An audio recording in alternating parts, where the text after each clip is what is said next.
philosopher.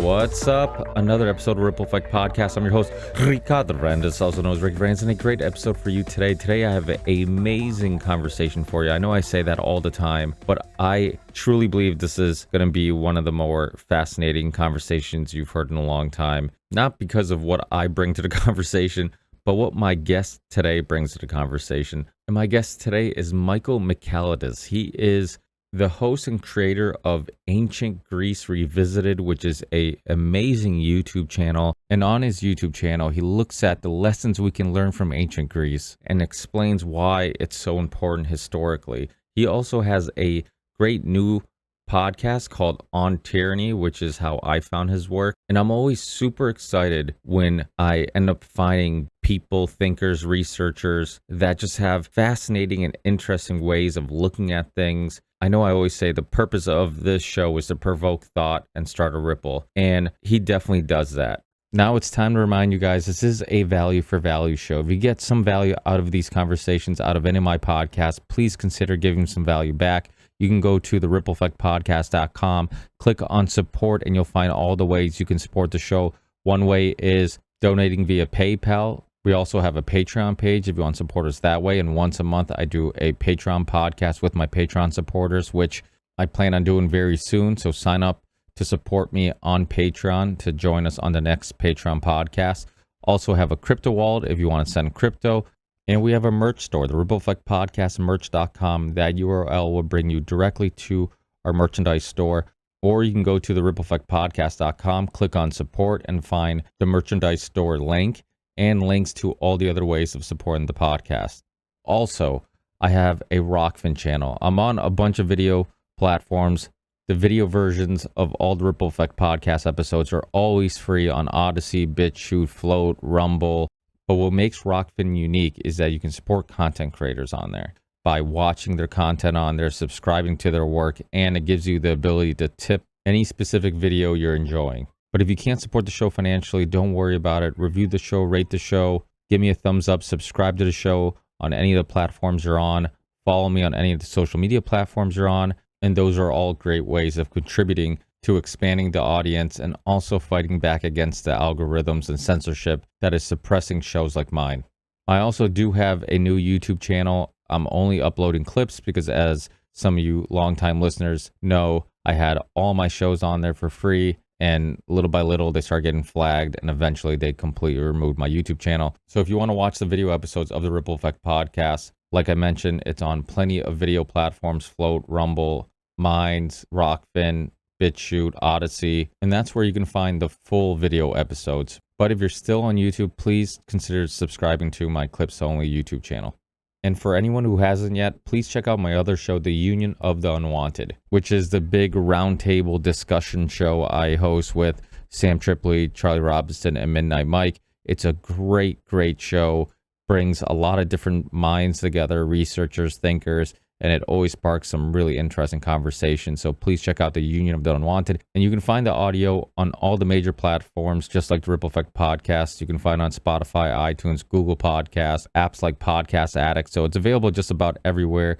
And you can find the videos on Odyssey, Float, and Rockfin. And we live stream on Rockfin every other Monday at 7 p.m. Eastern Time. The live streams are premium content, but within a day or two, the video and the audio is available everywhere. I think this intro is finally done. Enjoy this amazing conversation. Hopefully everyone is doing well, enjoying the holidays, enjoying saying goodbye to 2021, which was definitely better than 2020, but let's make 2022 even better. Thanks again, and I'll see you guys in the next one. Peace.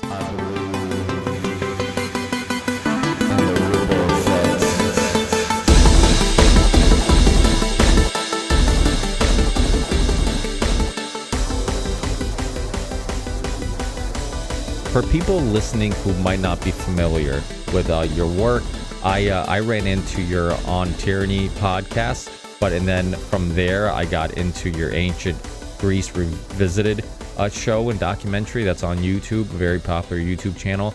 Can you get into your origin? You can go back as far as you'd like to go and go into how you got into the YouTube channel and then eventually the podcast. Yeah, absolutely, man. And thank you for having me on your show. Again, apologies for missing it the first time. I take full blame, but here we are. Serendipity brought us together finally. Um, and yes, I am the one half of Ancient Greece Revisited, which is a YouTube show currently. We make short documentaries on ancient Greece, and we're trying to rediscover the essence of ancient Greece. We're two Greeks. I'm one writer, narrator, researcher, and Adam is the other half, director, everything visual, editing, everything visual. Okay, so the story with us, I guess, because we met recently just for the show. I didn't know Adam 2 years back. When I came back to Greece, I lived a few years abroad, and as you understand, living abroad always, well, it gives you perspective, and it gives you perspective on who you are, and part of who you are is where you come from. So it gives you perspective on where you come from, and it gives me perspective on what it means to be Greek, because Greek is a strange nationality. It's almost like a puzzle that life throws at you. There's a few nationalities that are almost need to be uh, unriddled to be accepted as an identity, because they have so many contradictions.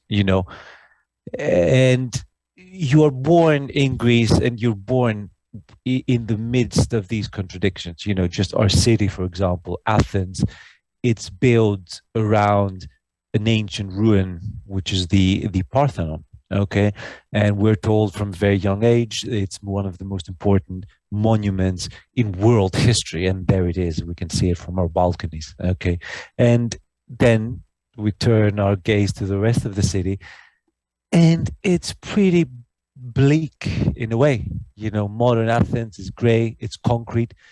It used to be very polluted when I was growing up. They used to be on the news, just like you have a weather report, you had a pollution report, believe it or not, on CO2 and how the center is doing on CO2, etc., etc., and whether you should go in or out or smoke your. Yeah, yeah. It was like living in a gas war zone or something. And there's that contradiction, a glorious past that we're supposed to be the inheritors of, but a not so glorious present.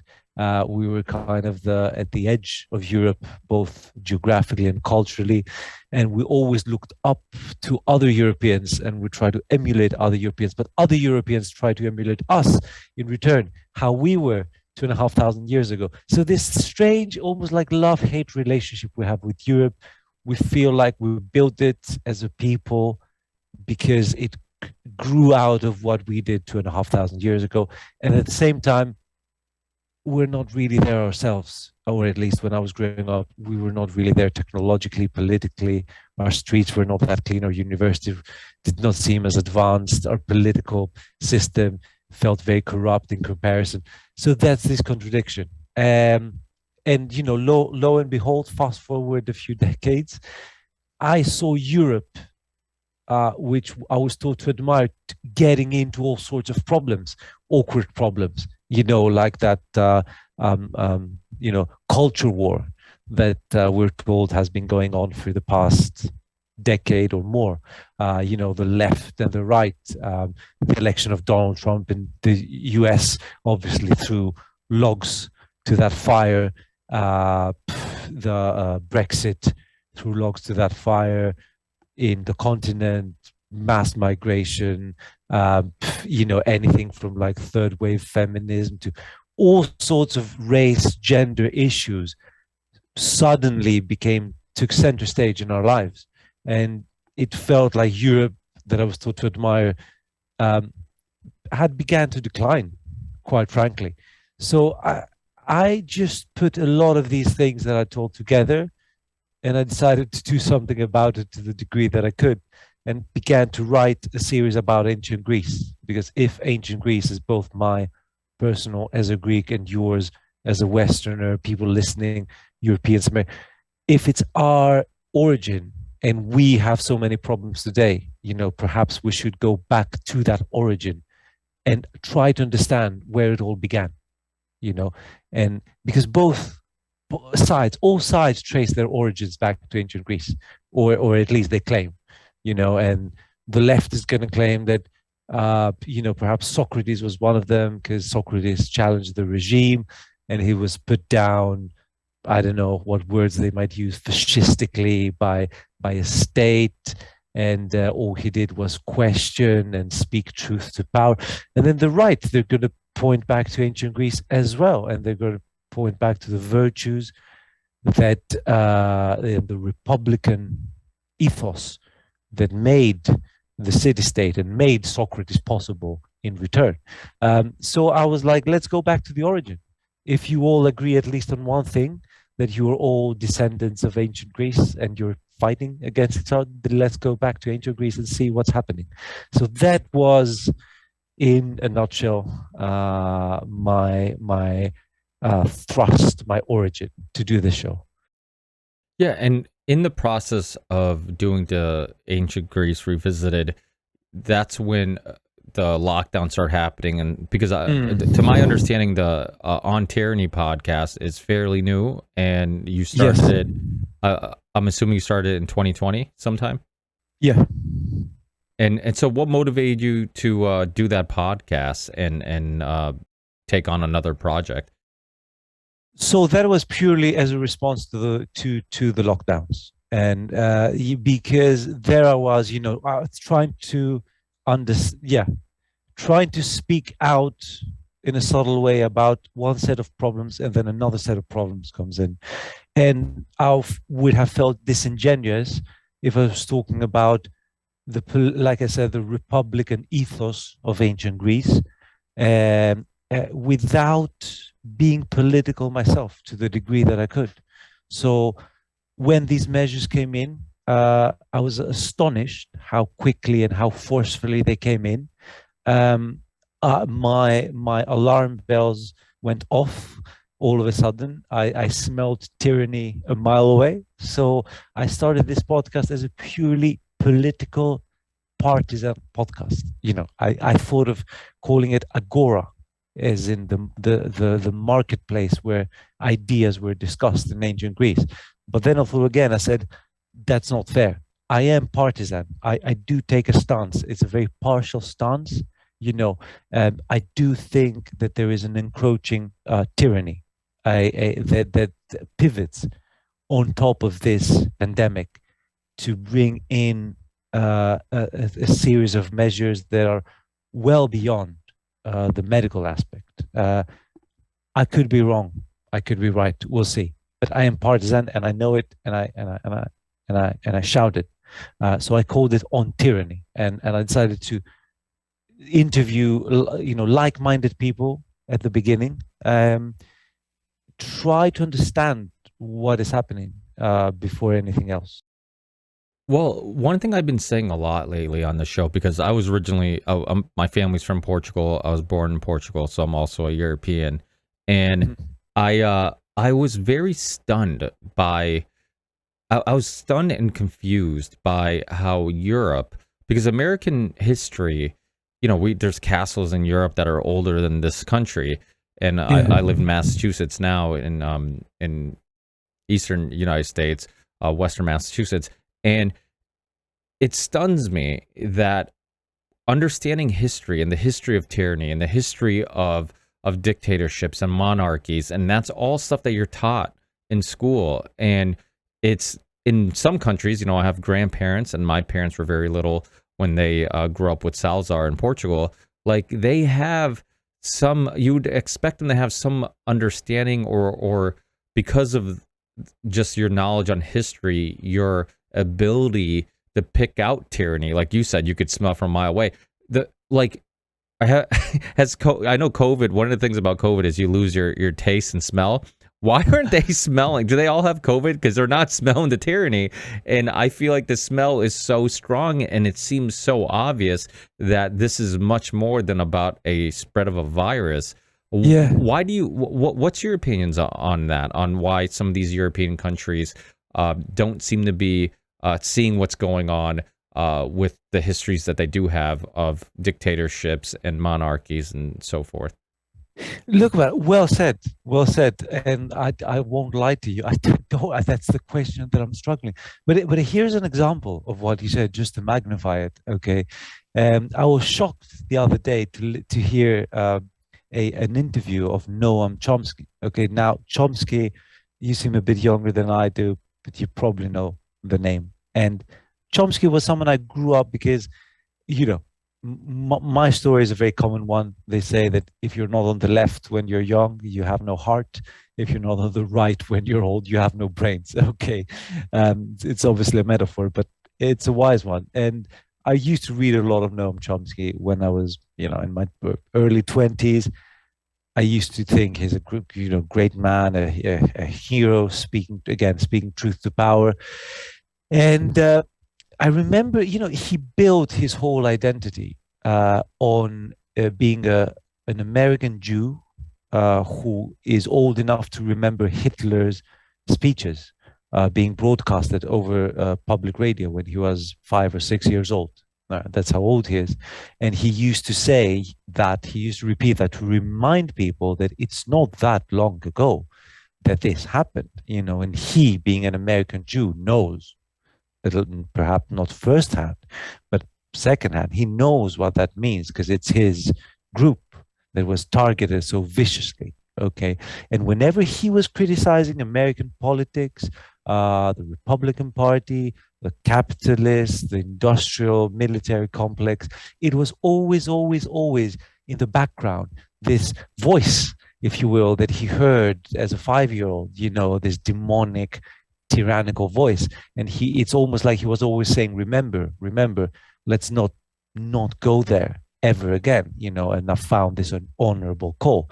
And yet last month he appeared on public radio saying essentially that unvaccinated people should be put in concentration camps, you know and it's such a turn of events. My childhood hero, I was like, what the on earth just happened? And look at the irony. In Europe, they're thinking of revising the Nuremberg Code. All right.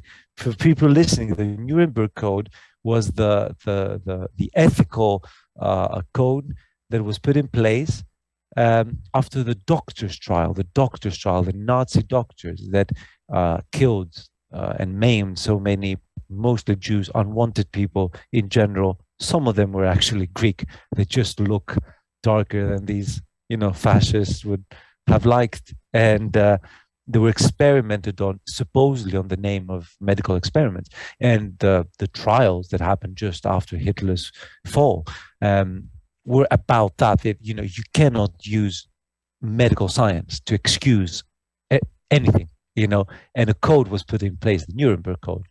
And they are seriously considering of revising it now, which should sound some alarm. And there you have Noam Chomsky not smelling it, just like you said. It's like you mentioned Portugal.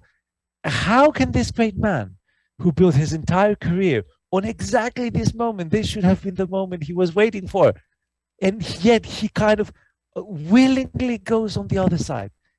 I don't have an answer to your question, I'm afraid. I just expanded on it, just as best as I could. It's strange. It's very strange. Yeah, I mean, he wrote.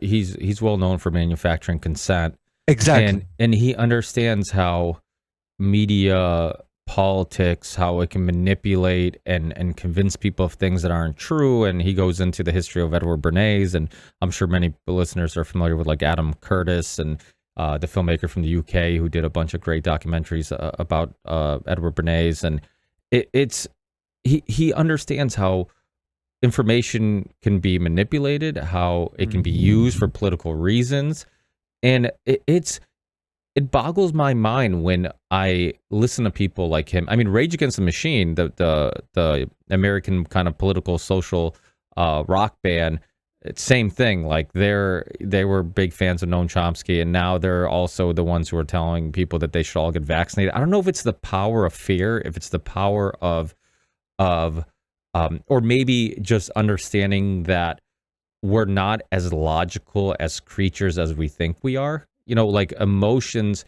9/11 was a perfect example where when 9/11 happened in the US, and I don't know how familiar and how far deep that rabbit hole you've gone, but when people like Noam Chomsky would talk about, his work in manufacturing consent, and then yet believe every single official story on 9/11 and every alternative perspective on what could happen or what could have happened or how it could have potentially been prevented or whatever, he dismissed. And I'm just like, there's obvious blinders to his thinking. And I meet people like that where for some reason their ideologies or some inherent belief that they hold dear gets in the way of them seeing something clearly. And one thing I that really turned me on about your show is it's hard as a person who lives in America, and even though I still speak Portuguese with family and relatives, and my parents don't speak much English, I'm more comfortable learning in the English language. It's hard to get a English language podcast or documentary that gives me the European perspective. And that's one thing I loved about your show, is that it's giving me that European perspective, and it's to me it's I don't know. I mean, it boggles my mind how people have this. I mean, even America. Well, one thing you touched on your show is like our perspective on socialism, our perspective on Marxism, our perspective on what's a liberal, what's like all these words that are actually different in the U.S., defined differently than how other people see it in other countries. And I mean, why do you think you're able to ask these questions, and you don't seem, even the maybe the one thing you are a little biased on, like you said, maybe being connected to your Greek Greece as a country and that heritage and culture, but you even notice that. I mean, you're honest about that. Why do you think you're capable? You have that capability of kind of not falling into this trap of picking a team and being tribalistic, which seems to be a huge issue right now. Look, better man than I am. I have tried to answer this very recently. There's a this man, I think his last name is Desmond, who's a psychologist. He was a specialist on mass formation, and he's kind of on our side of of this debate.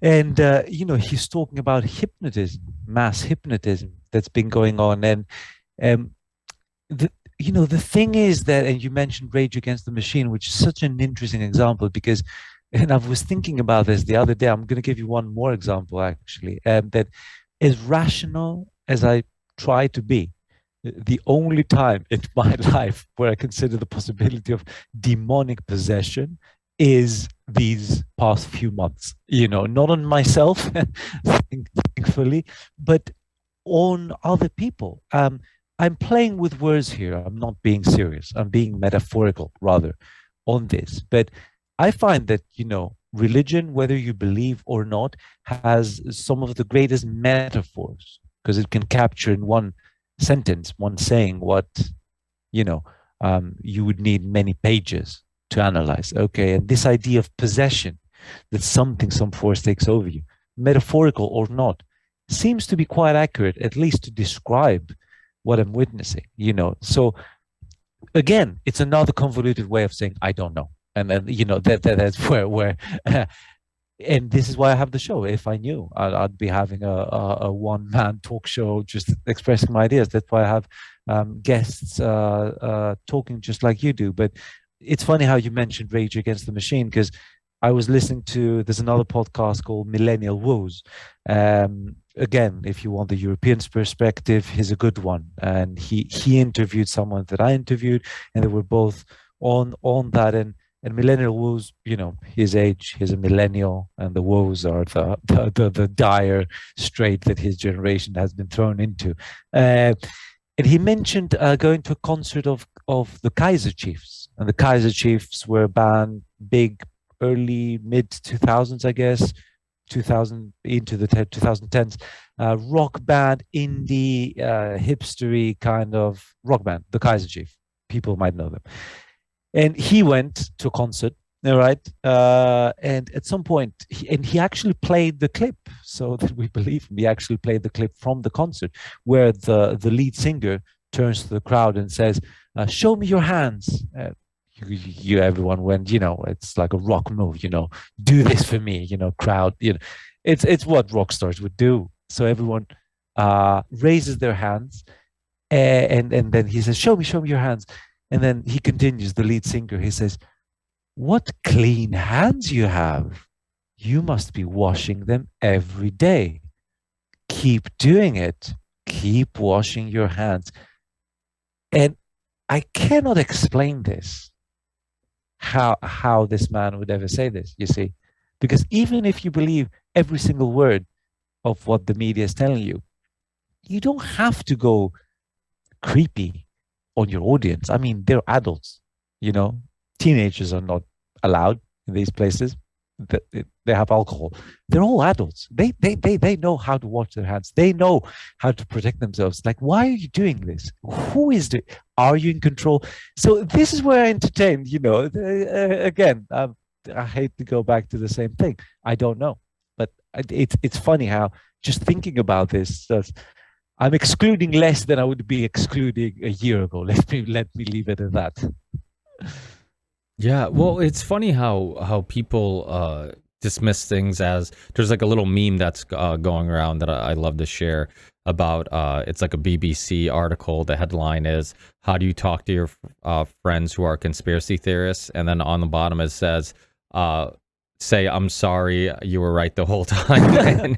and it's a funny meme because all the things that people were talking about, about two years ago, things about how this isn't about the virus, it's just a bad flu, all the things that people are being censored for. I was getting censored and getting flagged on YouTube for interviews with people who actually write prescriptions and study medicine. And it's like, I'd love to see if the fact checkers have a PhD in medicine. Like, why is their opinion on this more valid than the people who actually study this stuff? And not just that, like, why is a different opinion wrong? That should be a red flag, because previously, before 2020, and I say this all the time on the show, it was completely acceptable for you to go to one doctor, then another doctor, and get a second opinion, then a third opinion. And we all kind of accepted that sometimes doctors can look at the same information or get the same information to have a different outcome. And that's that's really not just a story of medicine, that's a story of life. I mean, we can both listen to the same song and think it's about something different. We could watch the same documentary or the same movie and learn different lessons from it. And so, now when people were telling you that now we are deciding what truth is, that alone should scare people. And I can't remember. I do believe your podcast. You were kind of a Rogan, Dan Carlin fan, right? Yes. Because I remember. I think I heard you mention that in one of your shows. And I started in 2013. Previously to that, one of the shows I was really into was Rogan. That's why a lot of my initial guests were ex-Rogan guests that I was a fan of, like Daniele Bignelli and Dan Carlin and Lee Camp, and people that he kind of exposed me to that I was a big fan of. But a lot of what I was a fan of was the exploring of ideas and going on this journey of like getting all these different perspectives. And because he was into so many different things, you'd have so many different types of guests with different types of backgrounds and different types of perspectives. And so it was kind of a learning process. And like you said, when people do like a solo show, I almost feel like they're they're telling you I know what's right. It's never really a show about discovery or exploring. It's a show about like I'm telling you my opinion. And if I'm telling you my opinion, it's because you're assuming that's the right opinion. And I'm much more attracted to shows like yours where it's an interview type show and you're bouncing ideas off each other. And in that process of discussing things, you can learn things and really filter out the bad ideas, and that's something I loved about Rogan. But even Dan Carlin, somebody who knows so much about history, and he's kind of in a similar boat as Noam Chomsky, where he's somebody you would expect to see what's going on, and he's struggling to see it. Same thing with Daniele Bignelli. When I had him on, I think it was last year. He was on way back in the day. Had him on a bunch. And for people who don't know who he is, he's the host of History on Fire, and historian and Italian philosopher. And when I had him on last time, it's like I was trying to like help him understand what was going on, but I almost feel like it. If you join a team, like if you say I'm a libertarian or I'm a conservative or I'm a liberal or I'm a progressive, it without a doubt it gets in the way of being very open-minded to all these different ideas that might go against your ideology. And I think that's a little bit of what's happening. I think what's happening is I think more people need to explore philosophy. I mean, your knowledge of philosophy is awesome. I love hearing you reference philosophers and dissect what their thinking was and what you think their interpretation was. Because I think philosophy is so important, because what it does, it asks questions and continuously asks questions, and the same questions are constantly debated over and over again. And it's not really like telling you this is the answer. It's more like there's multiple answers, and you can look at it from different perspectives. And I think people need more of that. Do you think your interest with philosophy has been helpful? And also, what's your opinion on some people, not just in the music industry, but like other podcasters, which I think Dan Carlin was an influence of yours, who with their history knowledge, you would expect to kind of see what's going on. What do you think that is? Yeah, look, again, I'm trying to okay, uh, not to repeat my ignorance here, but early on, I try to see to who goes where, what type of people, talking about this pandemic and the political response. Okay, what type of people goes one way, what type of people goes the other way, what type of people believes what they hear from mainstream media, and they get all panicky and they call from they either excuse the measures or they even call for more measures, one type. And the other type, like us, they respond in the negative. They say, I don't believe everything I hear.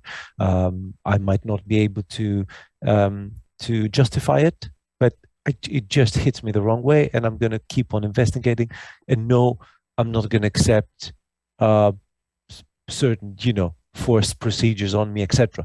Who goes one way? Who goes? Is it the left? Is it intelligence? What's the dividing line between these two parties? Is it intelligence, income, socioeconomic status, uh, you know, uh, political elite? And I could not find a defining line.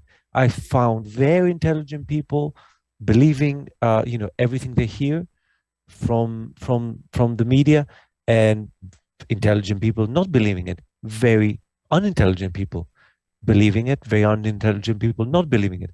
Perhaps political spectrum was a little bit closer to predicting.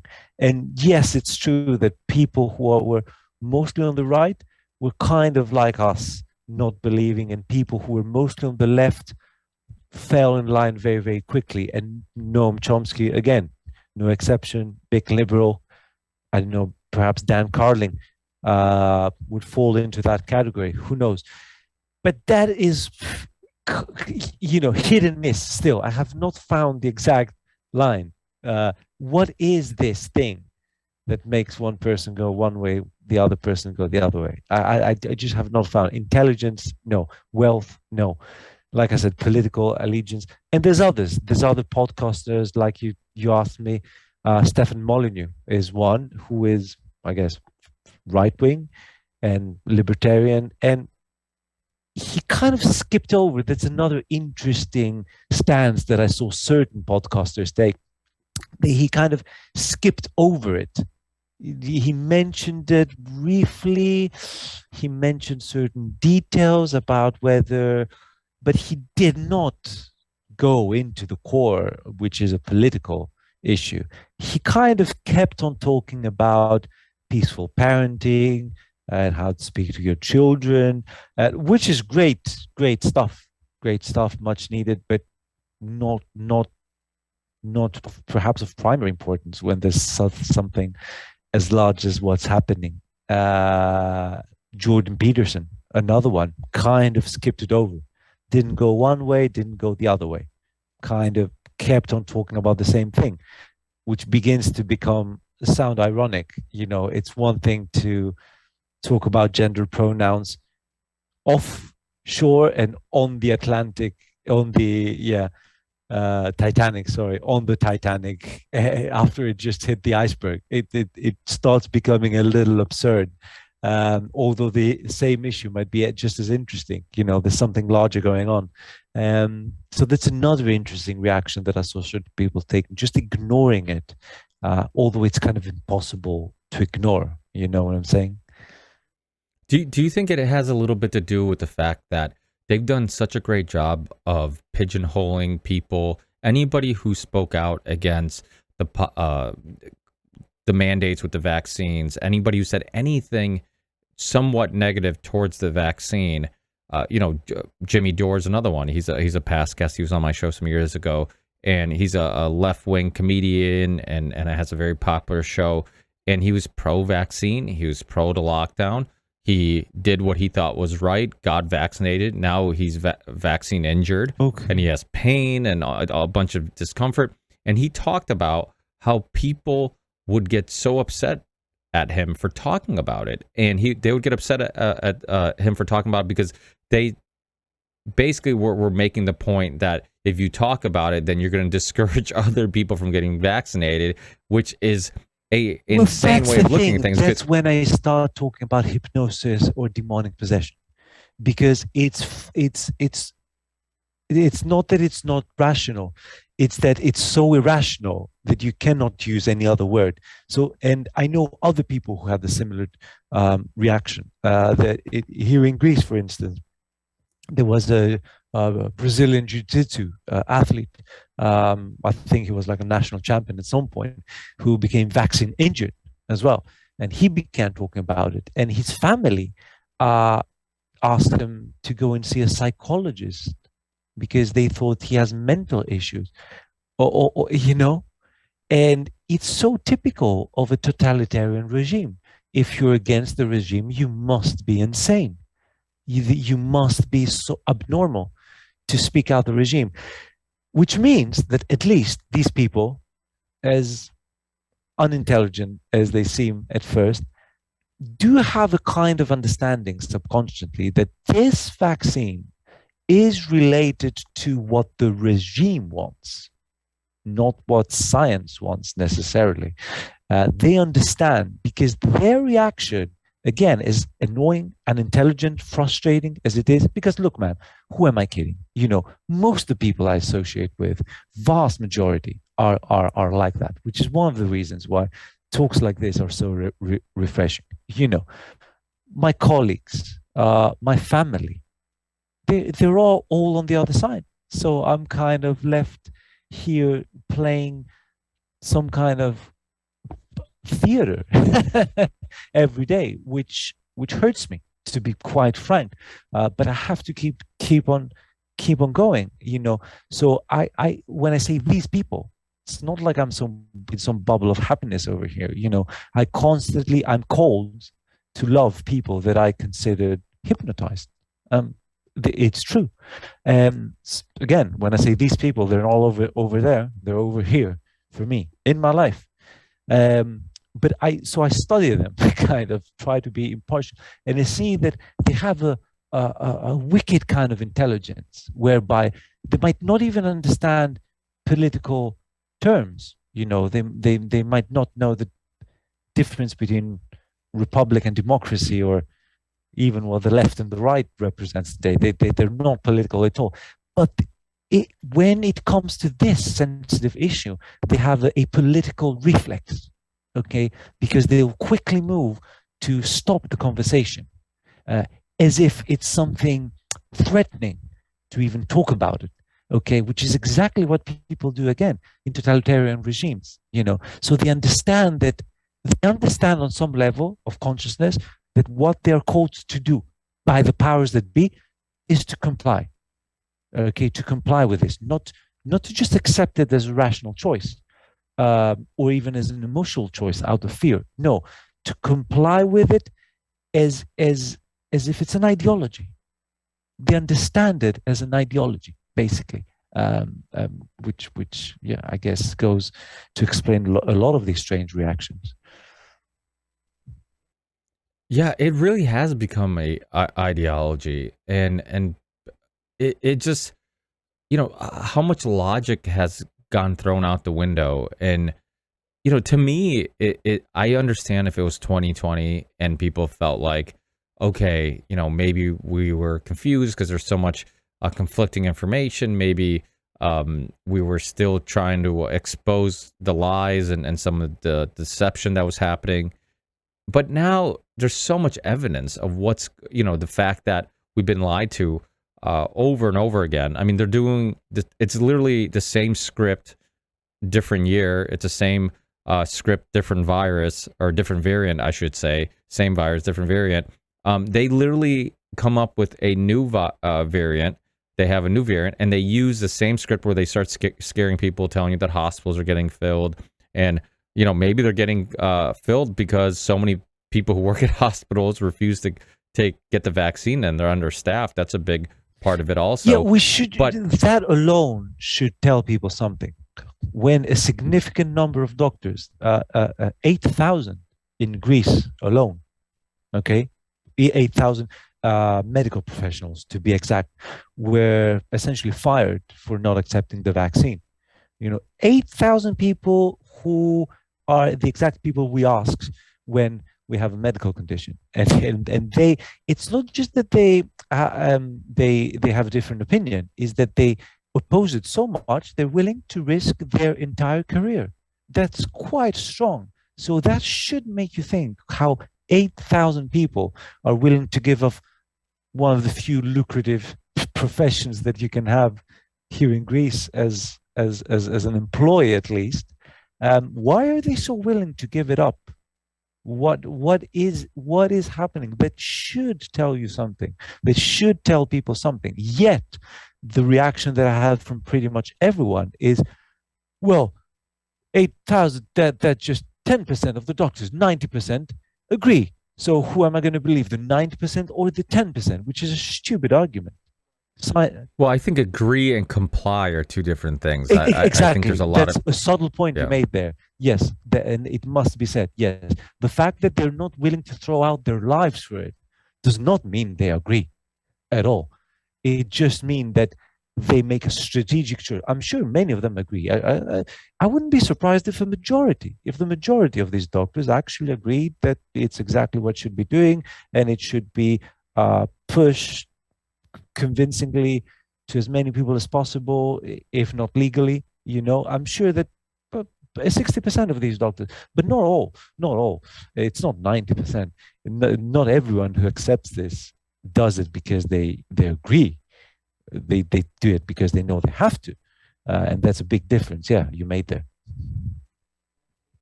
Now, in America, you're starting to see more and more conversations again about climate change and smart cities and all this technology that they're implementing. And it seems like, similar to the virus conversation, that there's other agendas being pushed. And it just seems, it always seems to be like all roads lead to more control and more power and more money going to the elite in government, the elite in corporations.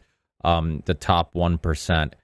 Are you seeing some of those trends also in Greece, where obviously, like many European countries, they're socialist governments.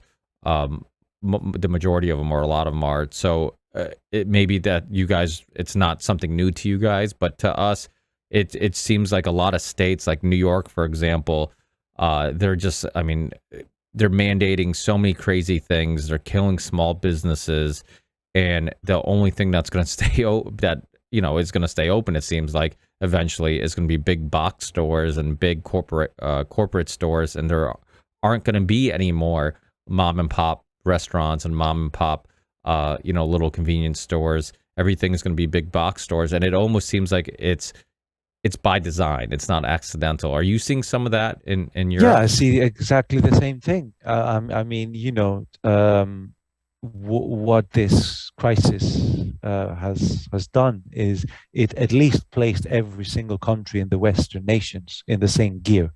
It's a pretty low gear, but they're in marching in lockstep. What happens, believe you me, I have friends in Canada, I have friends in, throughout this geopolitical space we call the West. It's the same thing with few variations. Canada, Australia seems to be more hardcore in this. Austria is pretty hard. Austria is perhaps the harshest. Thinking of not only legislating for mandatory, actually legally mandatory vaccines, but actually throwing people in jail for not having it. It's what I've read, skim read.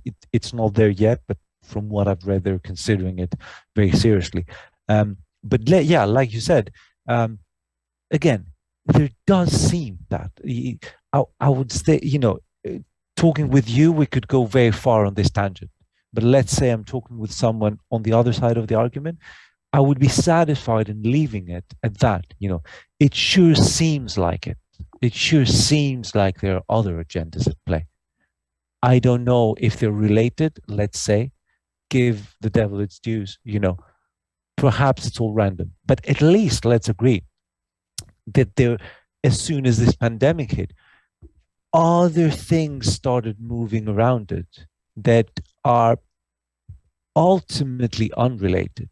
You know, like the metaverse could not have been uh, uh, planned for a pandemic. You know, um, this obsession with remote work, which again should not be mandatory. Very early on in 2020, I think it was March we had our first lockdown, March 2020 in Greece, the first serious lockdown. And very quickly, the government legislated.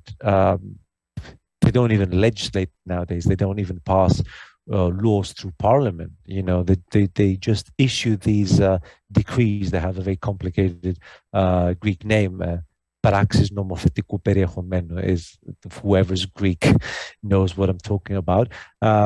Yeah, they just have these mandates that act like laws. So literally, the government can legislate without passing laws through parliament now, and they've used this power to great effect. And they very quickly moved into legislate for compulsory remote work for public servants. And I'm like, why? Why? You claim that you know next to nothing about this virus.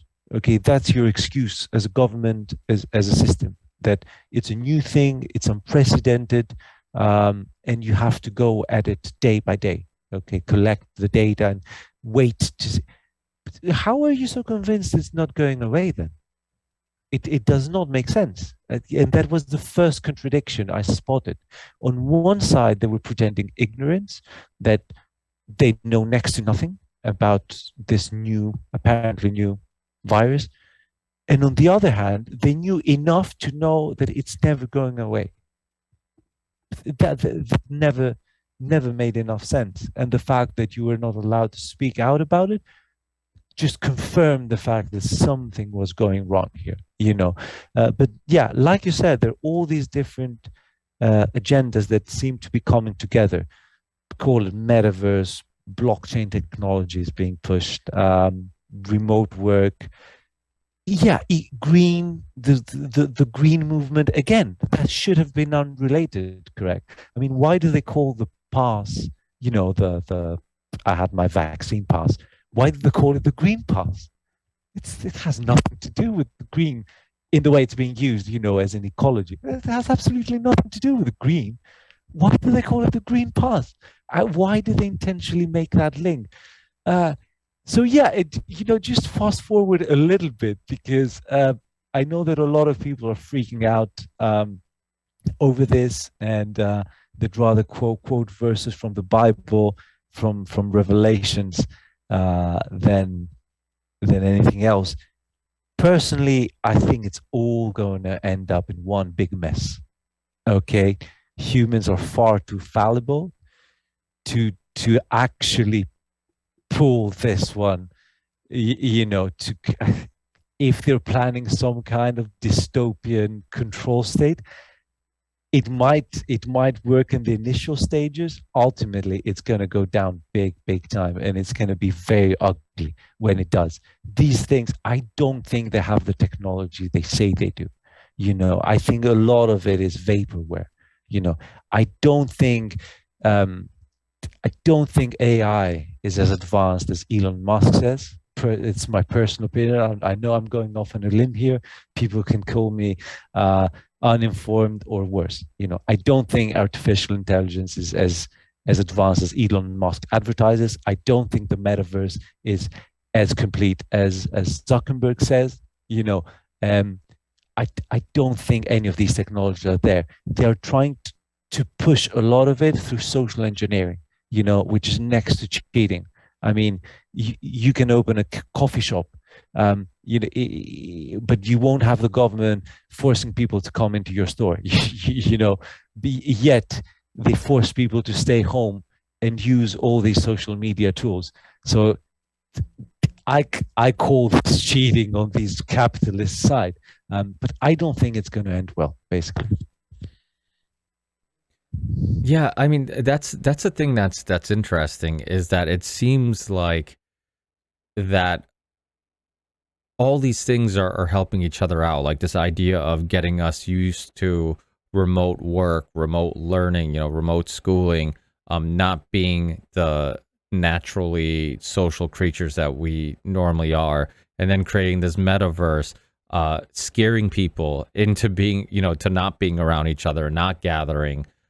It's almost like, and again, I'm also going out on a limb, but it seems like you're almost convincing people that a virtual reality where you can be safe and virus free would be a better alternative than this reality where it's scary and there's so much tension and you can get sick and all these things, and human interaction isn't necessary. It's not something that we need to survive, which is in my personal opinion and completely wrong. There's something about being in person with somebody, people gathering. I've said this a lot on the show about how my parents, my dad makes wine, my grandparents make, throughout the generation of my family, we've made wine, and I always thought it was about the wine. And then as I get older, I start observing how they enjoy the company and they enjoy having people over and they're eating and drinking while they make the wine. I'm like, oh, okay. It's not so much about the wine as it is this tradition has continued because wine brings, it's just one more way of bringing everybody together and enjoying each other's company. I think that's why some people enjoy church. They go to church because they get to see people that they enjoy being around. They catch up with people. They talk. I think it's also good because and I'm not, I was raised a Catholic, but I kind of went in the other direction and became fascinated with Richard Dawkins and Christopher Hitchens, and then realized, oh crap, I left a team and now I'm on another team and I didn't even realize it. And so, but I do see the need for religion almost more now than ever, and I see the need for philosophy more than ever, because anything that gets people to ask those bigger questions, like what is this all really about? What's our purpose? Is there good? Is there evil?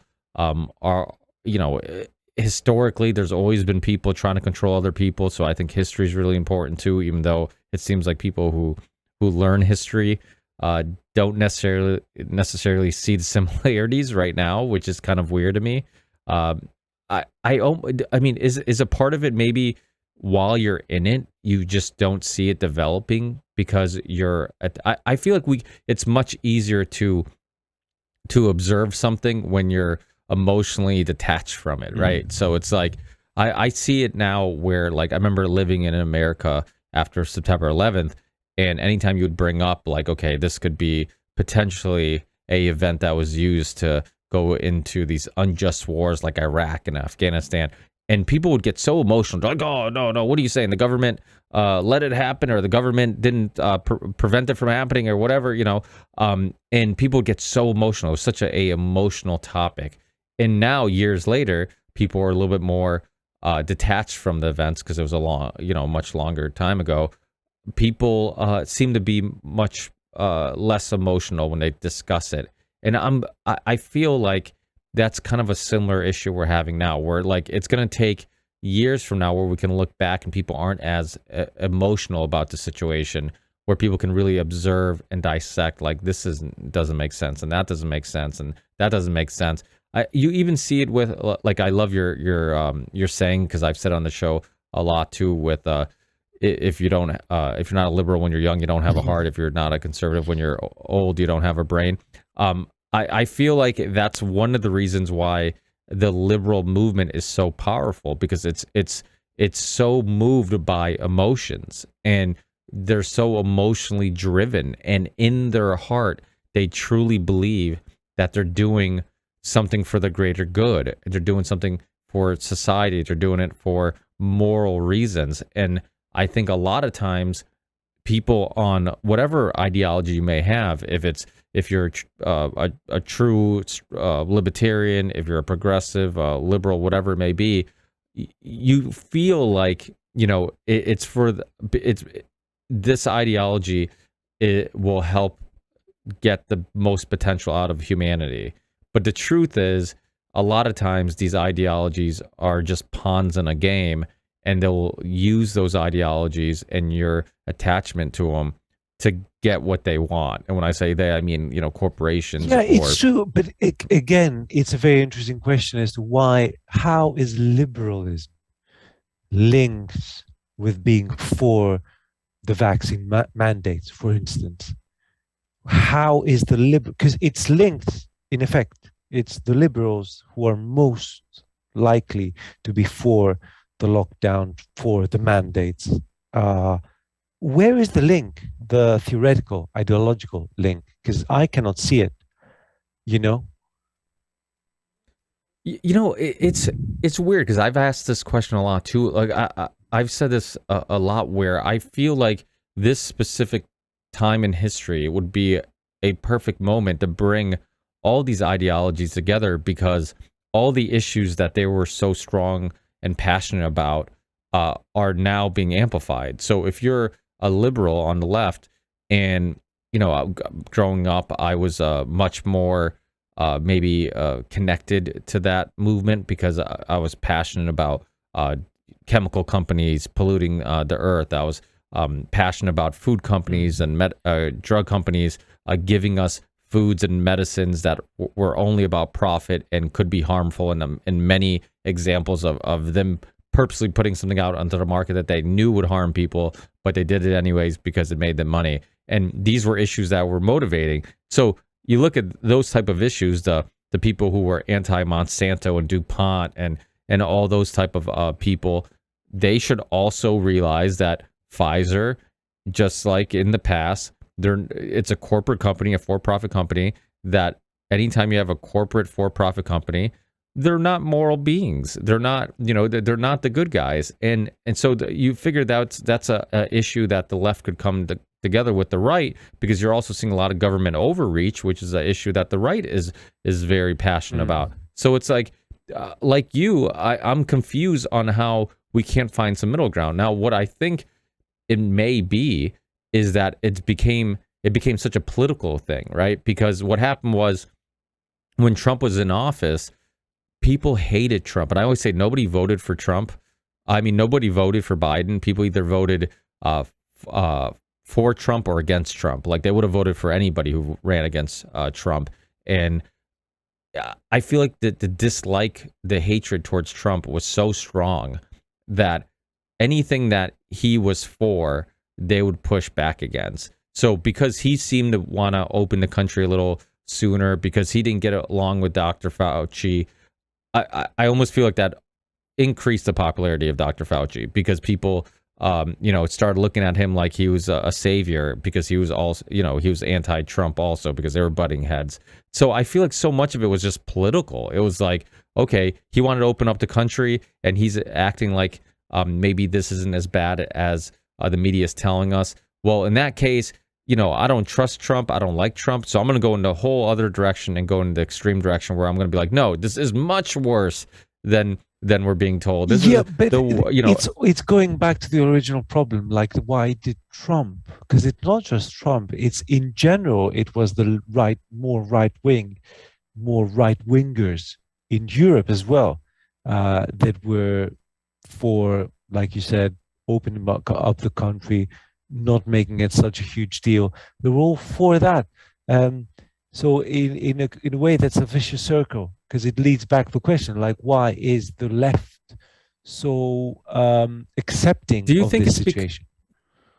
Do you think it's because the left historically is, at least in America, it seems like the left has focused more on corporate corruption, and the right is more concerned about government corruption? Well, perhaps, So but I like you feel like, said, there is corporate corruption. Like I remember asking early on a very left wing friend of mine back when I was living in Spain, and I asked them, because I thought it would be the to use a Spanish metaphor, like the red cloth that the bulls charge on.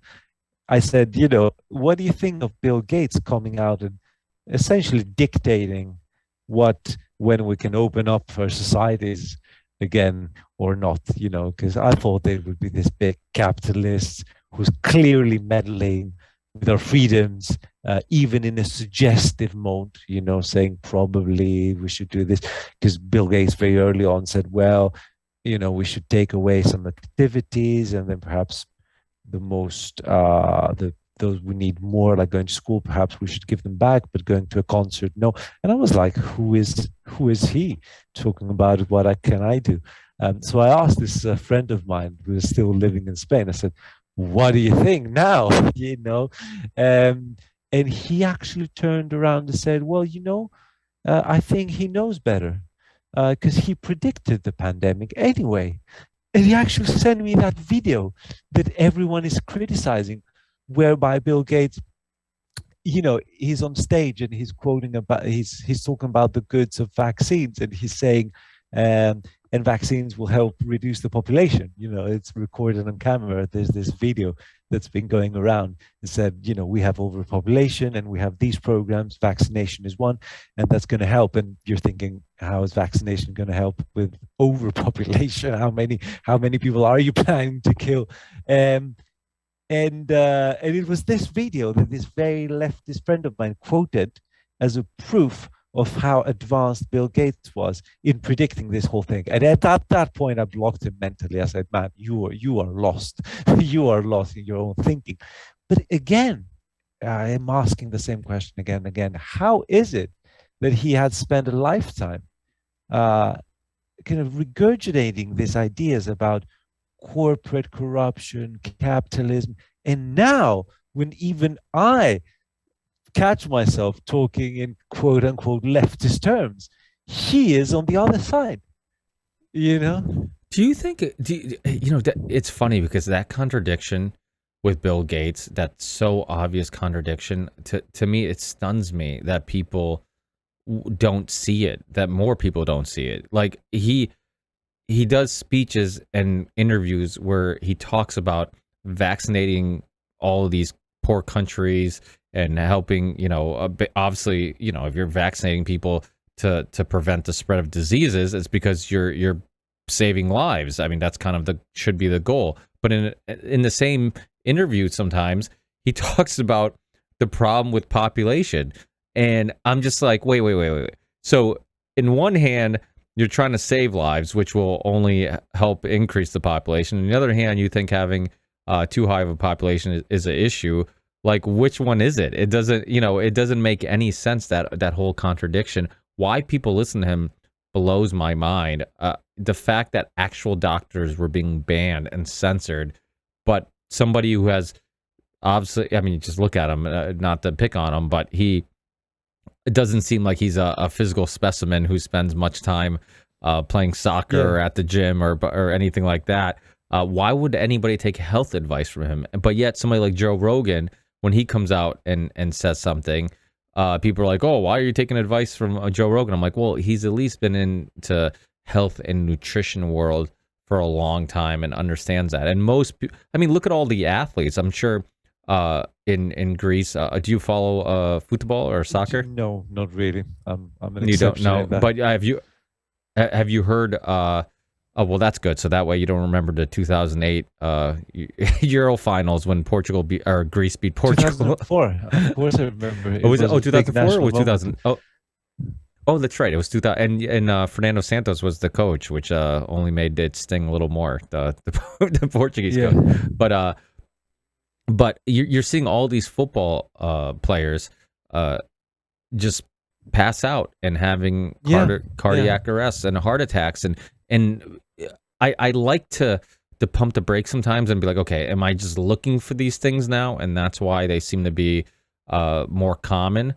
But it's getting to the point where it's like you can't dismiss it. You can't, and yet anybody who, and this is the thing too, is I feel like we've been brainwashed into questioning vaccines for so long that people are, even though this isn't even a traditional vaccine, it's a mRNA technology. It's not a traditional vaccine. It's gene therapy. Moderna has never made a traditional vaccine. They're a gene therapy company, and yet, like, we're so deep rooted in believing vaccines exist because it's in a syringe and because we call it a vaccine.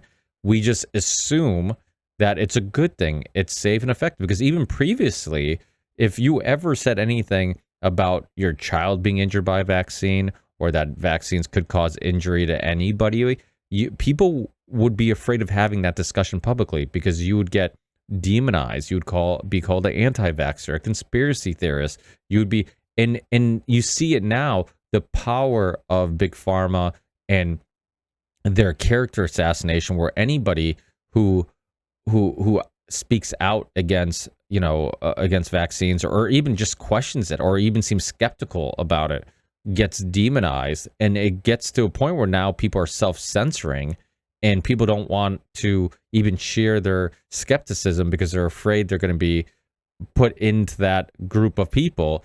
Even if you are a person like Jimmy Dore, or I believe there's a couple other professional athletes, a couple basketball players that have been outspoken about their injuries and being harmed by the vaccine. And Eric Clapton's another one. I mean, historically, Eric Clapton has been beloved in America as a great guitarist and his musical hero. And now, they find all these historical points in his career where they can kind of demonize him and say, oh, he said this once, which could be perceived as racist, and he's this and he's that. He's not that great of a guy, so don't listen to him anyways. It's actually, it would be funny if it wasn't so tragic. Yeah, you're right. You actually made me realize something, which just see an angle that I wasn't seeing before, that the most pariah group, it's not the unvaccinated, it's the vaccine injured. That's the crazy thing. They are the most outcast, I'm realizing. Which is absolutely insane. But I think you're right. Yeah. Yeah, it's wild. I mean, I hope this. A lot of people I've talked to have said what you have said, where they almost believe it's going to get much worse before it gets better. I think the media can paint a illusion that there's less of us than there really are. I get emails and messages on Facebook and Instagram and Twitter and all the places, all the platforms I'm on, from people from all over the world that love these type of discussions because they go through similar things that you go through in regards to being surrounded by people Yeah.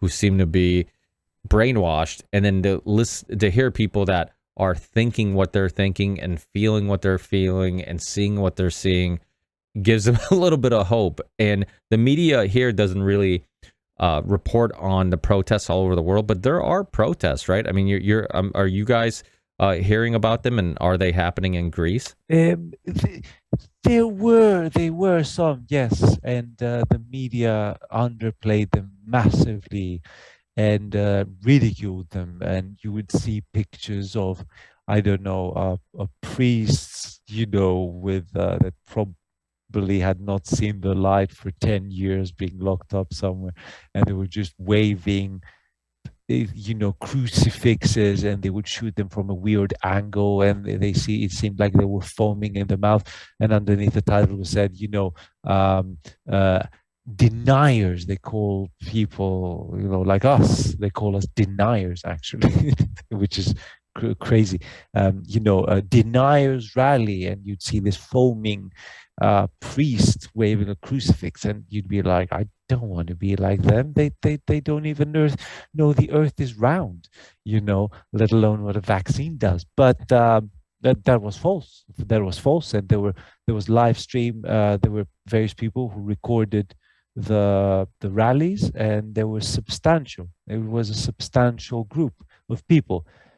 On the other hand, we are in the minority, and I think we are in a small minority. By small, I don't mean single digits, could be 15%, might be 20%, but we are a minority. And I just judge it not from government statistics, just by everyday reality. I just, meet different people. I'm involved in a couple of different projects, business, artistic, etc. So I meet a lot of different people, and I think if I can gauge the numbers correctly, that unfortunately we're still in a relatively small minority, you know. Yeah, that's why some people are looking at America as our best chance of survival because even though our history is short, we we have a history of revolutions and rebelling against monarchies and empires. And obviously we've now become a empire, and some would say even a monarchy, because even though we have this illusion of democracy, it's always people who are connected or related that go back into power and control things. And it doesn't really matter, if what they say on TV, they end up just going in whatever direction the money's coming from. But to go back a little bit about like why the left seems to be tricked more into this, I wonder how much of it has to do with just like the right in America has always been more connected to the religious uh, people. People who are more religious seem to be more conservative and right. Uh, and I've had conversations where people were we've discussed this idea that maybe the left struggle to believe that evil to the point where they would manipulate things and use something like this virus and these lockdowns, all this stuff for their own evil purposes would exist. And people on the right, maybe because they're spiritual and religious, maybe because they believe in a God or some internal good, if you believe in good, you must believe in evil. And maybe that's why it's easier for them to accept that somebody like Bill Gates is actually evil, or Schwab from the World Economic Forum is evil, or all these people are actually evil and actually want to do harm. It's not accidental. Do you think that I think might that makes perfect be a part sense. of it? Yeah, I think you kind of hit the nail on the head. I think one thing that modern man in general, is totally blind to is evil, radical evil. One thing that kind of holds this narrative, this mainstream narrative together, And again, you kind of made me see something there, that one of the elements that holds the whole narrative with all its contradictions together is that is the impossibility of evil. In other words, people hear what they hear from mainstream news. They see what they see, and it only takes a moment to think that these people across the screens might want them harm. It's not that they're ignorant or they're not telling the whole truth, that they're actively, that the government could, in fact, be actively doing harm, consciously doing harm to you. It's a possibility. I'm not saying it's the case, by the way, but that possibility is so excluded by people's minds that they will make up any other excuse. Um, it's literally like we say Stockholm syndrome sometimes, or to bring in a very tough and very sensitive example, it's abused children, because children are wired to think their parents are good. Okay, that it's how they're born, how they are designed, so to speak, by nature. They start with this strong assumption their parents are good. So whatever the parents do, the child needs to understand, given that it's good by definition almost. So the parent hits the child, it must be for my own good. Hits the child again and again, it must be for my own good. Does other, perhaps horrible things, again, it must be for my own good. It would only take a moment to doubt this assumption, to break this narrative down. And I see this, as sensitive as an example as I gave. People start when they encounter their government pretty much every day now, because the government is literally everywhere with everything it has enforced upon our lives. Every time they encounter the government, they start with an assumption that the government can be bad, bad in terms of management, even stupid, but it cannot be evil. It cannot. So they do not have the eyes to see it, even if it was there. You know, they would be blind. They're blind to the possibility, and I dare say, perhaps the possibility is here with us. That's such a good example. That also makes sense of why people immediately will assume that the vaccine is a good thing and not be neutral or skeptical of it. And I think inherently we've been told at a young age that vaccines have cured the world of polio and saved the world of all these diseases. So you inherently will start off with the assumption that all vaccines are good. So it goes against what is deep rooted in your subconscious and DNA to just be outspoken about, the possibility that it could be harmful or doing more harm than good. And but that, even with that discussion aside, it doesn't justify, I think what I heard you say on one of your shows or interviews, that one saying in Greece is give me freedom or give me death, Yes, right? yes, That's yes. a kind of a saying. That's kind of things like that are so important, like those little sayings. And it's like the one we say in America, anytime you sacrifice freedoms for liberty, you gain neither and lose both, or something along those Yeah, lines. we had all this And wisdom. Yeah. yeah, I mean, what it's funny because it's like the older you get, the less you realize, and you start asking, instead of finding more answers. I feel like I find more questions as I get older, and also I start realizing how wise some of those who came before us are, and you start realizing just how really technology has changed and advanced, but human tendencies and human nature really hasn't, right? Yeah, exactly. And this It is why, the ancient Greeks are still current, because they talked about the eternal things, the things that are eternally with us, not the transient things. And I think it's an illusion to believe. It's one of the major illusions of the modern world to believe that it has outdone the ancient world in its entirety. It has definitely outdone the ancient world in many aspects, but to promote these aspects, technology, scientific knowledge, to promote these aspects, to give them authority over everything, it's one of the illusions of the modern world, whereby just because we have, brain imaging technology, we automatically assume we know more about human nature, but that's not necessarily the case, and that's where philosophy comes in, you know um, and politics cannot be but an offshoot on human nature.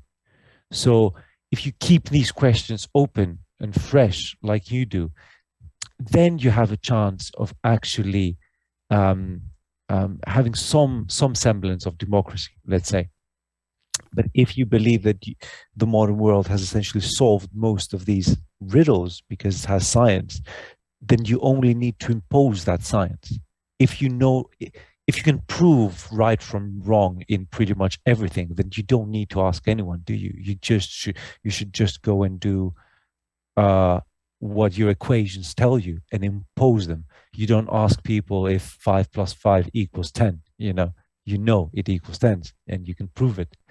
Um, so you just impose it, essentially, or not. And was kind of my fallout with people that you mentioned earlier in our discussion, like Sam Harris.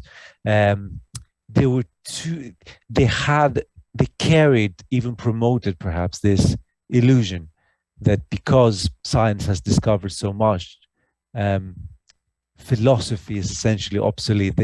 They would never say it in these terms, perhaps because it would sound ridiculous. And I know that Sam Harris consider himself a philosopher, um, but he definitely does not give room enough for philosophy to doubt science. You know, um, so he's not a philosopher in that sense. Uh, so that was my fallout with these people, if you will. Yeah, Sam Harris is a very interesting character because you want to talk about somebody who doesn't see the flaws in his thinking. It's and I know he's very intelligent and he's much better read than I am, and he's studied much more. But there was a podcast. I don't know if you listen to this, but it was years ago. It was between Sam Harris and Dan Carlin, and I've brought this up a few times on the show because it is a very fascinating podcast. Because initially, it's just supposed to be kind of like a swap cast type thing. Which are you familiar with like a swap cast where two podcasters do a show and then they together and then they both release it on their own platforms? Okay. So it's supposed to be like kind of a way of connecting audiences and stuff like that, which is I do a lot of them too. They're fun, and it's a great way of connecting with other audiences, and it's a great way of both shows getting more content out, right? So so it was supposed to be just they came together not to debate, they came together just because they like each other, they respect each other, and have a discussion. And it turned into a debate. And what some of the debate was about, like the Middle East, for example, right? Sam Harris has this perspective that we need to spread our freedoms, and we need to save these women who have a lack of liberties and freedoms in these countries from the tyranny there, and these religious extremists that tell them to dress a certain way and hide their face and all this stuff. And Dan Carlin came from it from like more of a historical perspective, where he's like, well, who are you to decide that your way? And he didn't say it in this way. He said it in a way that was less, I guess, attacking of his philosophy. But he was basically saying, like, their culture, they grew up in that culture. That's their culture. Who are we to say that their culture is incorrect or wrong? And our culture is right. And our way of living is the way everybody should live. And if you don't live this way, you basically are having some restrictions on your life. Like, he also highlighted the point, which I thought was a really good point, about how if you're a woman who grew up in the culture of dressing that way, you might not see anything wrong with the way that you're dressing. You don't see the need to have to wear more revealing clothes, or just even having the freedom to do that.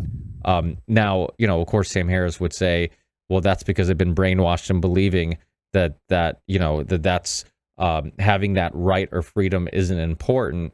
But you could also make the argument that we've been brainwashed by our culture Yeah, it's into true. believing Yeah, that. and I mean, if you're a rationalist like he is, you must see a relation between women's dress, and how the general economy evolves. Okay, and there must be a connection between the fact that women have to market themselves now in the sexual marketplace, and for the past 40 years, because we don't have arranged marriages.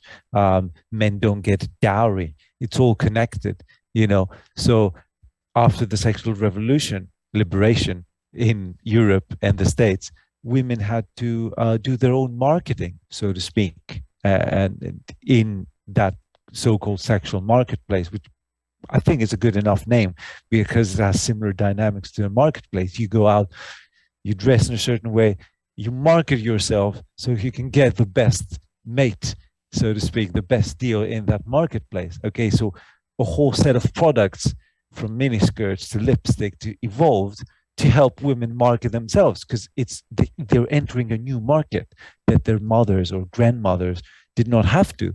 And women in the Middle East, they live like Western women's grandmothers did. So even if you don't want to go Dan Carlin cultural, someone like Sam Harris should see how it's not relativism.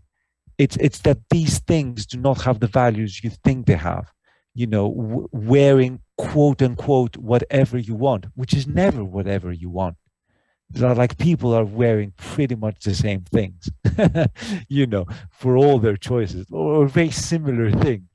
Um, and these things change according to how the economy changes. So someone like Sam Harris should see that a miniskirt is not necessarily a free choice. It's a response to changing social dynamics. It's as much a product of cultural environment as a burqa. And okay, I'm exaggerating, and I'm exaggerating a lot. I do think there is something special in the West and the freedoms we enjoy, absolutely, and we should defend them.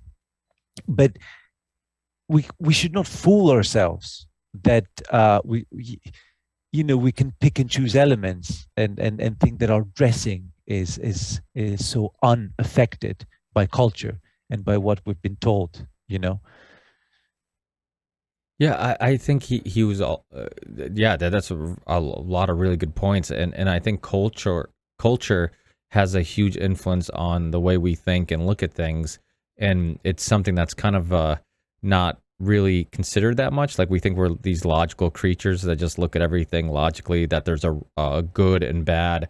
There's a good and bad in your perspective, and in somebody else's perspective, what is good and bad could be completely different, and it's all based on culture and your just your influences. And I mean, this kind of goes into another thing that Sam Harris talks a lot about is free will and if it really exists. And I mean, I think it is one of those discussions that in one way sometimes I find it pointless, right? Because it's like we can't really control the fact that we have life experiences and we have influences and everything like epigenetics and all these things that can influence our that leads us down this road that will influence my decision one way or another. But it is in a way fascinating too, because I think you also end up finding a way to almost feel bad for people that you would normally demonize, because you're like, okay, their decisions weren't solely their own. It was based on trauma or life experiences or just poor luck with DNA. So it's definitely discussions worth having. I think it's all a very Yeah, fascinating. absolutely. But and they're huge topics, and like you said, yeah. So even if it's quote unquote proven you have no free will, what's going to change in your life? You're going to stop making decisions, or you know, it's a little pointless, perhaps on a practical level. Yet again, in a more insidious level, I do see some connection on how ideas such as those that Sam Harris promotes weakened our defenses ultimately. There's something demoralizing in Sam Harris's ideas, and they're not necessarily as scientific as people think. Scientific ideas adhere to different criterias, you know, um, falsifiability for once, and consciousness, existence or non-existence is not, to my knowledge, a falsifiable hypothesis. Um, Again, culture, the superiority of democracy, as much as I believe it as a Westerner, it's not a scientific proof. It's like I said in the beginning, perhaps my own personal bias. It's not, um, but so it's not as much science itself that he promoted, in my opinion. He promoted a worldview that uses science as an excuse to be absolutist. Like scientism usually only helps to like conquers the minds that are already conquered, so to speak, that are very prone to generalizations and big swapping conclusions. And I think that was mostly the Sam Harris credit, but I just feel that he also put his little pebble in the mosaic that we're experiencing today. Like he did help put our defenses down, demoralize us enough so we can accept what's happening. And I don't believe he did that on purpose or consciously, or that he's linked to any other of the agendas, by the way. That's my own personal opinion. But the effect that he had in our culture is not that dissimilar to the effect that the radical left has had on our culture, which is ultimately one of demoralizing you, um, so that you can accept this kind of control state. You know, I'm going off on a limb here. I can't substantiate it as much as I would like, at least not now. But I feel there's a connection, if you know what I'm saying. Yeah, and honestly, it almost brings back the connection between spirituality and seeing what's going on. When he would have debates with or butt heads with people in regards to the justifications to why the U.S. Military is in so many other countries, and it's always like he believes, and not just him, not just to pick on him, but many people who are for the expansion of our empire believes it's for the greater good of humanity. It's like we're the police of the world, and we're going around doing all these good things. And then when people bring up, well, what if they aren't doing it for moral reasons and innocent people are dying and we're creating enemies, and they know it and they're okay with it, because stabilizing anything would put the end to the justification of constantly being involved in all these countries. It's like the what was it in World War One, the fall of the Ottoman Empire, when the French and the English carved up the Middle East. It was the Sykes-Picot Agreement, or however you pronounce it. They knew that they were going to have influence in these places, and it was never about bringing democracy or anything like that. Because I think in many cases we understand, like, you're never going to bring what we consider democracy, or what we consider the way a country should be run, to a culture that's so drastically different, like a Syria or Afghanistan or a Iraq. But yet he had a hard time grasping on the idea that we could be going there and casualties could be happening for not so moral reasons. And it's Exactly. so, It's do you it's get what I'm linked saying? somewhere. Yeah, it's the inability to at least perceive the. Believe in evil. Yeah, please. No, I was just gonna say, maybe like we said before, maybe his disbelief of evil, because he doesn't, his dislike of religion. Religion's the only evil he sees. Yeah, It's the exactly. only one that he believes exists. Exactly. I think again you hit the nail on the head. Um, it's being able to perceive at least the possibility. And I'm not saying, because I'm trying to tread that path very carefully. Um, I'm not a believing Christian, if you will. And sometimes I feel the worse for it because I envy others who are. But I need to be honest with myself. I'm not a believing Christian. But I do consider the possibility, um, not of some transcendent power necessarily, but of at least transpersonal things, things that work through people, and they're larger. It might be ideas, it might be agendas, it might be other forces. I don't know. But again, religion gives me good metaphors for that. Without this possibility, that Christianity calls evil. You try to analyze someone like Hitler and you say he was a psychopath. And that somehow sounds more scientific than saying he was evil. But it's not scientific because there are hundreds of thousands of psychopaths even living today. There was only one like Hitler who did what he did.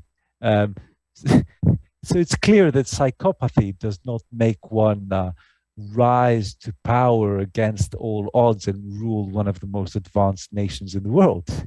Um, Yet somehow people are so brainwashed into the scientism that they like these very quick, simplistic explanations. As soon as you can root it to some kind of science, even as shaky a science as psychiatry, they like it. They like it. They would love if some scientists analyzed, I don't know, but I think Hitler's body has not been found, but something, a piece of his genome and found, his behavior somewhere written between the chromosomes. People would love this, they will believe in absolutely anything that comes from a lab, um, but they will not believe something that's been had been believed for 2, 3, 4,000 years, which is this possibility of evil. I find, and someone like Sam Harris cements this tendency, pushes it even further. Yeah, the weird thing about science is that a lot of the way they look at the world is very unscientific. I mean, science, I think there's a quote that says, like, nobody has dug more graves for theories than science, because it's constantly debunking itself. You think you understand something, then you discover some new thing that makes you reconsider what you thought you understood, and it's just constantly evolving. And then when you hear people like a Sam Harris, or any of those, Richard Dawkins, any of those atheists, always speaking in absolutes, like they understand the truth about things, they understand what reality is, they understand all these things, and to me, it's like, it sounds so unscientific. What science should always be, this is what we understand right now in this moment at this exact time based on the information we have access to, but it doesn't mean that this is the absolute truth. And yet, when there's a arrogance, or not a arrogance, but like they when you hear somebody like a Sam Harris talk, he always seems so sure of himself, right? He always seems, and it's such a turnoff to me. Like, I'm much more attracted to your show and Joe Rogan's show, and people who are just curious and asking questions, and maybe they've come to a conclusion, but they're not married to that idea, and they're willing to mold it and change it and look at it from different perspectives. And so people like Sam Harris, I mean, it stuns me how that he doesn't see the flaws in his thinking, and you see that over and over again with what's going on now. Just people that you seem like you can't get through to, right? Like, you try to give them all the pieces of evidence and information. Yeah, well, and sorry to interrupt, but Sam Harris is a good case in point because there's this other fellow, Brett Weinstein. You probably know he appeared in Joe Rogan's show a couple of times, or more than that. Him and Harris are not getting along at the moment.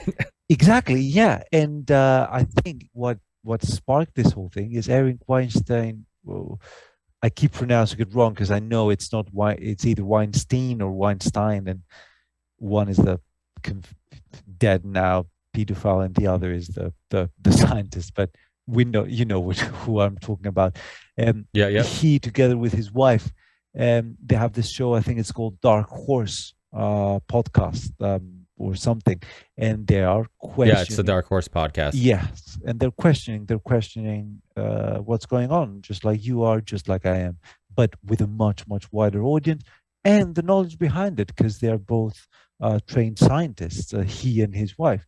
And I've heard a few of these episodes, and what Eric is doing is very calmly pointing at evidence, pointing at research papers, questioning experts.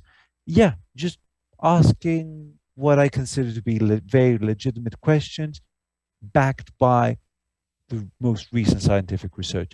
The response that Sam Harris had was very, very telling, if you will, of this dogmatism that you've been talking about. He said that what Eric Weinstein is doing is worrying. It's worrying. And I'm like, why is it worrying to ask questions? It's not like he sued Moderna, or that he began to give medical ad- advice over the internet, which you shouldn't, Um, he's just asking the questions that should be asked, even if he's wrong, even if he's wrong. But Sam Harris, the quote unquote scientist, believed that this was actually harmful. So there you have this example. And I'm like, how can you even consider this? How can you even consider it harmful to ask questions about what should have been a scientific issue, a medical issue, you know? Yeah, that whole I give Brett Weinstein a lot of credit. He had Peter McCullough, Dr. Peter McCullough, on his podcast. I had Dr. Peter McCullough on my show a while ago, and I remember when I had him on, him and I had Dr. Robert Malone on, and it's funny because a lot of these guys aren't like Dr. Robert Malone specifically. He's not a political guy. He's been in science his whole life. He's one of those people that have kind of had like one focus his whole life, and isn't really into like political ideologies or philosophy or any of these things, but yet has been called a right winger because it seems like only right wing shows or people who lean right are interviewing him or willing to interview him. But I give Brett a lot of credit because he is doing what a lot of people with large audiences like his aren't willing to do, and that's be outspoken, be skeptical, truly search for truth and answers, and be honest about things that don't make sense. And it's amazing how people that he considers friends, like Sam Harris, basically thinks that he's wrong and this and that, and just it shows how extreme his thinking is. It's like I always try to convince myself, or tell myself, I should say, that when I'm talking to somebody who truly, truly believes that the lockdowns were right and that the mandates are good and important, and wearing a mask is good and important, they believe in their perspectives and to be true as much as I believe in mine to be true. And you see that with Sam Harris, where he is so convinced that he is exhausted all possibilities and he's found the answer, that he's not willing to come to the conclusion that maybe he's wrong. And somebody who was influenced by Joe Rogan like myself, and then kind of stopped listening to him during the lockdown because he seemed like he was kind of being he was falling for kind of what was going on a little Yeah, bit. yeah. And I then had the same experience actually with Joe Rogan and a few others, and then now he's somehow kind of come back, hasn't he? Yeah, but do you think that's one of the benefits of being somebody like Joe Rogan or yourself or myself, who doesn't plant their flag on anything, and maybe we don't have the strongest convictions about any specific thing, but that also leaves us much more open to changing our mind if we find out that we're wrong, or maybe not jumping on a train and a bandwagon too quickly, because it's like, okay, well, let me just observe all this, analyze all this before I really come to a conclusion. I think that's kind of one of the benefits, right? Like I always say, like I even though speaking to experts in any one field can be fascinating, some of my most interesting guests have been people who are not really experts in any one thing, and maybe they have a lot of curiosity and they have a lot of interest. And one that comes to mind is Dr. Jessica Rose, that has kind of been like a fan favorite, and Dr. Peter McCullough, when he was on the Joe Rogan podcast and many other shows, he brings up her work because she does phenomenal work in regards to dissecting the VARS vaccine adverse reaction system and all that stuff. But she's a professional surfer, she's a musician, she's a biologist. She's so many different things. And she's a Canadian who lives in Israel.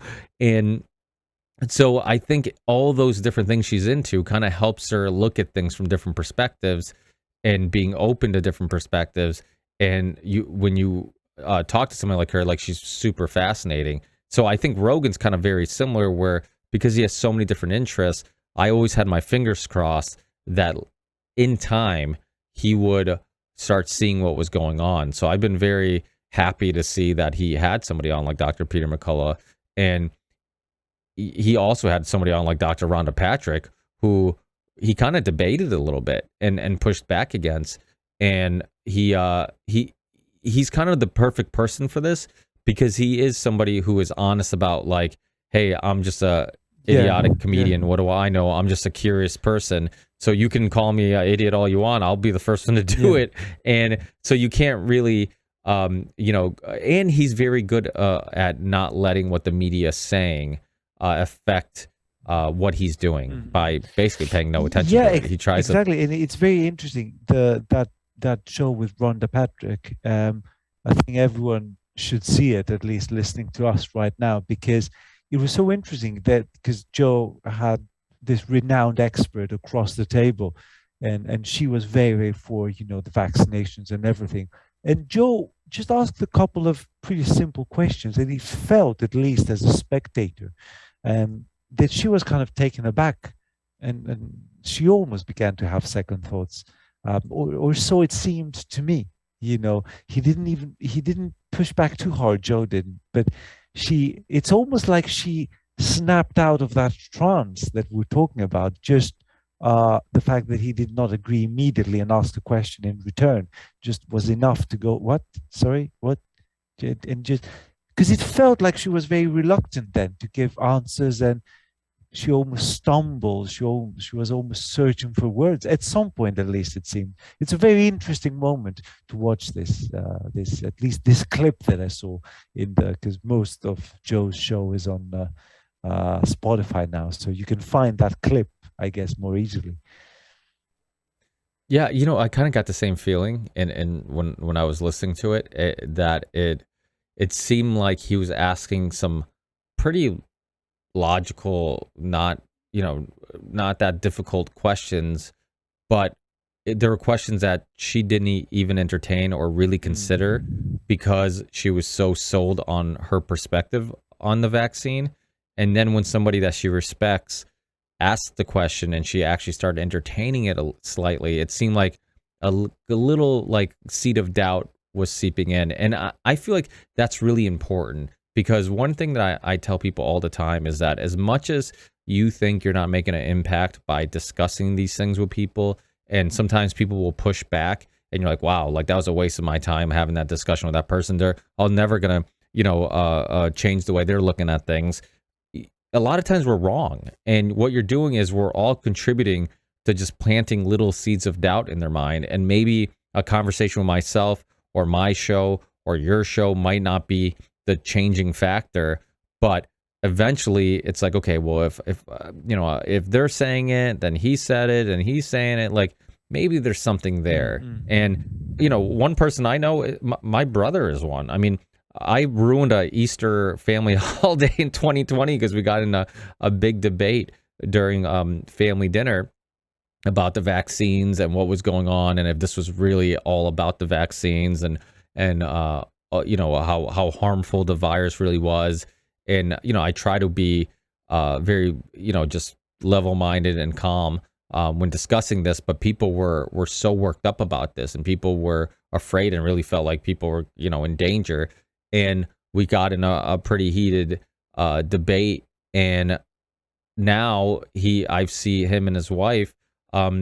Neither of them have gotten the vaccine. His wife's at her job is, they're trying to push it upon her, and she's found different methods of avoiding that. And I'm thinking to myself, like, wow, maybe as much as I thought like I was never going to have an impact on their thinking, I would assume maybe I helped a little bit. And so I think that it is important, even to build bridges, not burn them, right? I think the divide and conquer thing has worked for too long, where we look at people who have different ideologies or different opinions or whatever it may be, and we look at them like they're the enemy.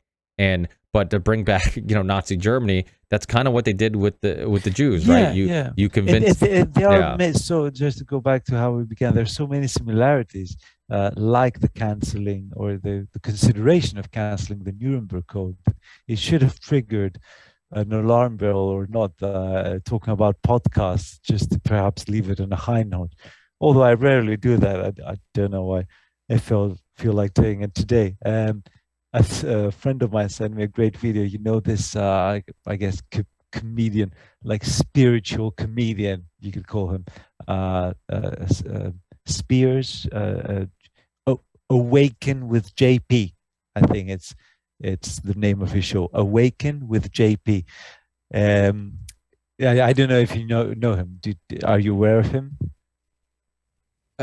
I feel like I've heard that name before, the podcast, but I'm It's gonna have to look it he's up he has quite a strong presence. He does he's on YouTube. Oh, is he the guy, Red hair, redhead beard? Yes, yes, yes. Yeah, Yeah. he's been vocal from the beginning. He's a very interesting voice right now because he's such a good comedian, and his comedy has evolved, because in the beginning it felt just a little, like he was banging the same drum about people who are quote unquote spiritual. But now it's even hotter. And he had one where it's talking to a liberal, debating with a liberal.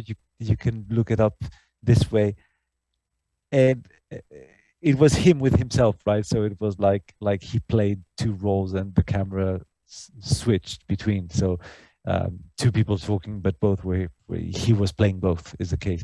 And one was the liberal, was the other was not the liberal. And they had such interesting wordplays where one guy was the liberal and said, you know what, I can't push it, I can't what's the word, I can't stomach it any longer. I do feel there's something wrong, there's something strange happening in the world, don't you? And the other guy was like, really? No, haven't noticed. Yeah, I said, I just feel like, I was in denial all this time. And then the other, who's also JP, says, that's your problem. You're in denial. You were in denial, but you were not in denial that you were in denial. That's what you need. And he goes on to convince him that you have to even to talking about Sam Harris not liking people questioning his views. You have to be in denial that you're in denial to kind of accept what's happening. It's like two levels of indirection. And at some point they had a word play about the Nuremberg Code, which was funny because they said, because they talked about Austria mandating, like legislating for mandatory vaccines, and the other guy says, can they do that? He said, good idea. They did away with the Nuremberg Code. And that's when you realize, with these little comedy moments, how deep this situation has gone, because it's going step by step by step. Every day something's happening and it's building up, but you don't realize how high. And it's these moments of comic relief, unfortunately, that just can still remind you that we have already gone too far in this. Yeah, there's another YouTuber, what's her face? I know she's had some issues with censorship recently, but she's very similar to his YouTube channel, and she's a Canadian, and it's what's her face. It's all one word, and you can find her on Instagram and YouTube and a bunch of places. I do believe that she's had some issues with censorship, but I believe she has a backup account or whatever. But she's another one who makes like these jokes about it, and it just kind of highlights how absurd these things are. And when you can almost laugh about it, that people are believing that this is based on logic and science and all these things. So the nice thing about comedy, it's a great way of getting information out without offending people, too much, because it's like, oh, well, you can agree or disagree, but if it's funny, you can still laugh about it. And so that's fascinating. But for people who are listening, I don't want to take up too much more of your time. We've had exactly the conversation I expected to have, a super thought-provoking conversation. And I can't thank you enough for coming on and taking the time out of your day to have this discussion. I'm really just very excited about releasing it and sharing your work with others, my listeners. For sure. For people listening who want to listen to your show or listen to your podcast, watch your show, what's all the best places to connect with you? What social media platforms are on, and so forth? The YouTube channel Ancient Greece Revisited, where our shows on ancient Greece are not unrelated to everything that we've talked about. They're just more indirectly related. Okay, just for people listening, you're not just getting ancient Greek stuff. Hopefully, you're getting a lot of stuff. Our last 2 episodes, in particular, felt they were kind of special. And then I have a Twitter called On Tyranny, where I release little gems of my thoughts every day. It's a nice little outlet for as long as it's there. So you can find me on Twitter, On Tyranny. You can follow me there. I'm trying to grow an audience and make it a little bit more specific, because the truth is that I mostly agree with my director, Adam, about pretty much everything that we've said. But I don't want to push the political in a project that he is involved from the beginning, that was not as politicized, So I although they're intertwined, On Tyranny is going to be far more political and biased, if you will, like I said, in the direction that we talked about. And Ancient Greece Revisited is always going to remain more in the philosophy, trying to take Liber side. So these are the main outlets for now, and hopefully we're going to grow in the future. Yeah, and the On Tyranny podcast is also available on Ancient Greece Revisited YouTube for channel. Now the two are connected. Yeah, but also, Twitter, I'm trying to grow there as well a little bit. So yeah, and it's on_tyranny. I'll put the links in the show description. Yeah, so I'll put all the links in the show description. Your podcast, I listen to it on Podcast Addict, but I'm assuming On Tyranny is available on just about all podcast platforms, iTunes, Spotify. Yeah, it's available. Yeah, and I have the links. Like the YouTube show has the links underneath, for sure. Awesome, great. Well, thank you so much for your time. Likewise, I really appreciate it. It was a super fascinating conversation, and like you said, it's always nice to talk to other people who are thinking and feeling the same thing. So we're reminded we're not all going a little crazy. Yeah, absolutely, man. Thank you for this. Hopefully, we're gonna have many more of these in the future. We gotta stay close, even though we're far. So thank you for tonight. Yeah, absolutely. Well, hopefully we will have many more conversations. Thanks again. Have a great night, and I'll throw you an email with the show once it's up. Absolutely, man. Take care. Great. Take care.